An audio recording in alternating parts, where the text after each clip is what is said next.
Saudara, isu child grooming dalam buku Broken Strings yang ditulis aktris Aurelie Moormans telah membuka mata banyak pihak terutama tentang bahaya manipulasi dan juga kekerasan seksual yang menyasar anak dan remaja. Lalu bagaimana mencegah terjadinya child grooming?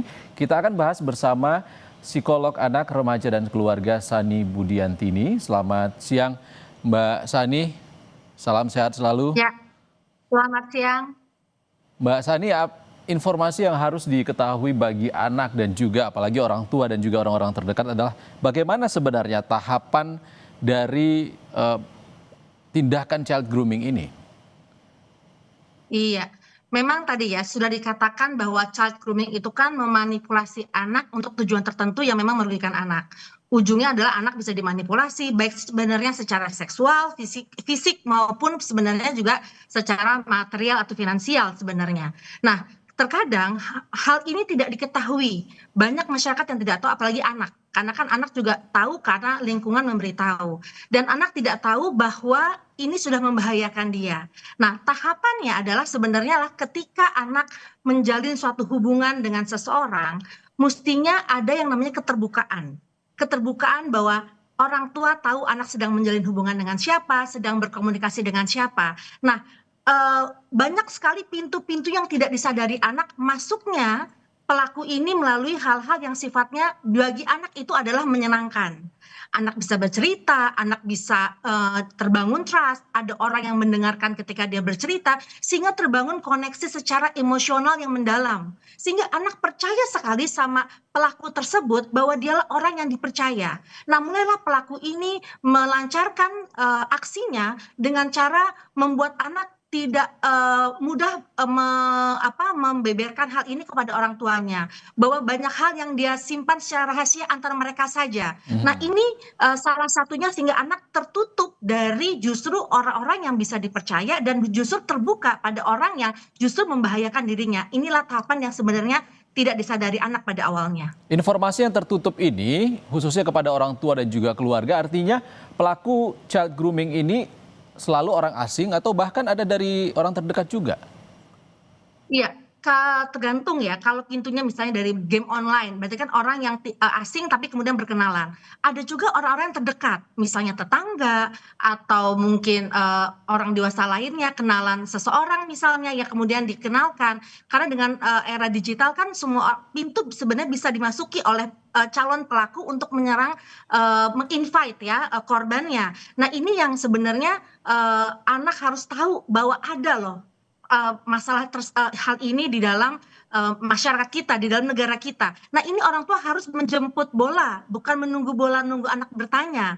Karena kadang-kadang anak tidak tahu, bahkan ketika anak tervalidasi perasaannya dengan orang asing tersebut atau orang dewasa yang dia trust, itu membuat dia nyaman sekali. Nah, rasa nyaman itu justru membuat anak menjadi dependent, tergantung dengan orang tersebut. Makanya dia akhirnya tidak mau bercerita kepada yang lain, hanya bercerita pada orang tersebut, karena tidak tahu ujung-ujungnya ternyata dimanipulasi. Jadi rasa kasih sayang yang dia terima sebenarnya bukan secara genuine, tapi karena ada sesuatu yang ingin dicapai oleh pelaku tersebut yang akhirnya memang mengeksploitasi hal-hal aspek tadi secara seksual ataupun aspek fisikal atau aspek finansial tadi. Ya, bagi orang tua dan juga keluarga, perubahan perilaku apa Mbak yang bisa dilihat kira-kira ini mungkin anak saya korban child grooming?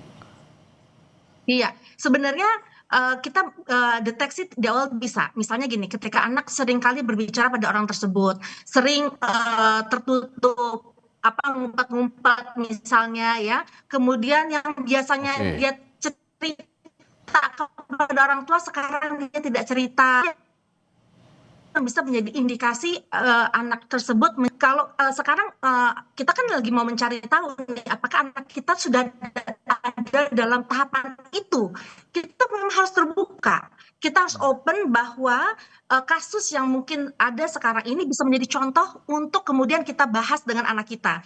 Dan kehati-hatian itu memang harus kita informasikan bahwa kita tidak tahu ternyata kasih sayang diberikan atau tadi emotional dependence yang sudah dibangun ternyata akan bisa merugikan mereka begitu. Nah, inilah yang pentingnya diskusi dua arah, dialog dari hati ke hati. Orang tua tidak boleh menjudge apalagi menuduh. Jadi cara orang tua berbicara dengan anak juga mestinya itu bisa membuat anak trust, sehingga pelaku yang tadinya mungkin saat ini sedang lagi berhubungan dengan anak, sekarang perlahan-lahan bisa anak tinggalkan karena terbangun hubungan yang baik atau yang dipercaya dengan orang yang justru memang sebenarnya memang pelindung anak, yaitu sebenarnya orang tua atau keluarga dekat yang bisa dipercaya.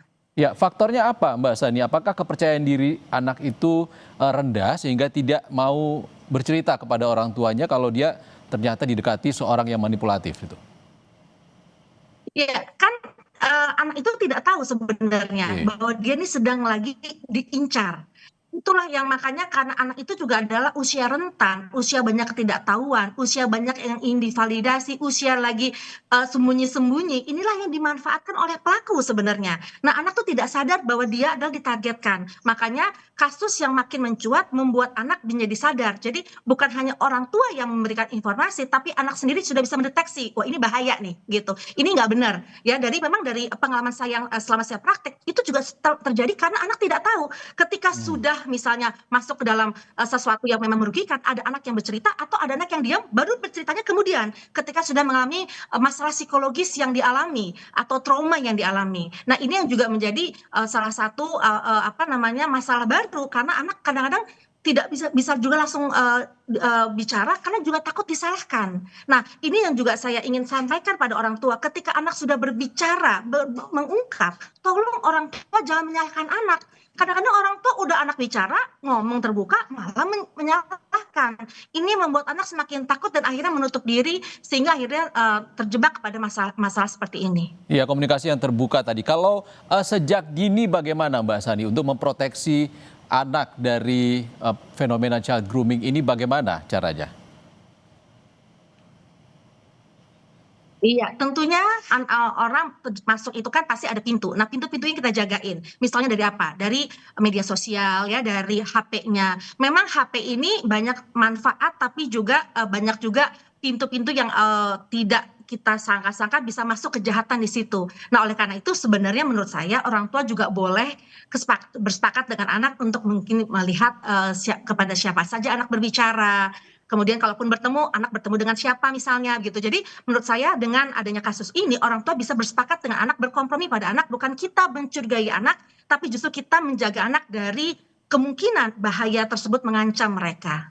Iya, fenomena ini kan sedang ramai juga Mbak Sani di media sosial. Dan kalau pemirsa Kompas TV ada yang remaja ternyata berada dalam situasi yang mengerikan itu, bagaimana mereka harus bersikap sebenarnya? Iya, sebenarnya kan ada perambu-rambu ya, hubungan hubungan trust, hubungan baik itu juga sebenarnya tidak masalah. Tapi ketika hubungan ini sudah dimanfaatkan, misalnya pelaku sudah meminta hal-hal yang di luar dari rambu-rambu etika, norma-norma agama, norma-norma kesusilaan, anak harus menolak, harus bilang saya tidak mau dan mengindikasikan bahwa orang tersebut sebenarnya tidak baik. Nah, anak boleh mengkat dan meminta perlindungan kepada orang tua. Jadi sebenarnya rambu-rambu itu adalah kita yang tahu dan kita bisa menolak untuk tidak mengikuti pelaku apa yang pelaku minta kepada kita sebagai remaja begitu.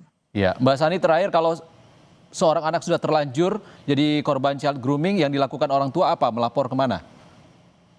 Iya, tentunya ya harus ke profesional untuk kita adakan assessment, apakah ada memang trauma-trauma yang menimbulkan efek psikologis lainnya yang berkepanjangan, kita harus ada terapi, ada psikoterapi, kalau perlu ada medication, dan yang terutama orang tua ini harus tidak menyalahkan itu tadi sebenarnya. Kalau orang tua sudah menyalahkan ketika tahu, maka anak akan stop untuk terbuka, dan ini akan menjadi masalah lebih pelik lagi.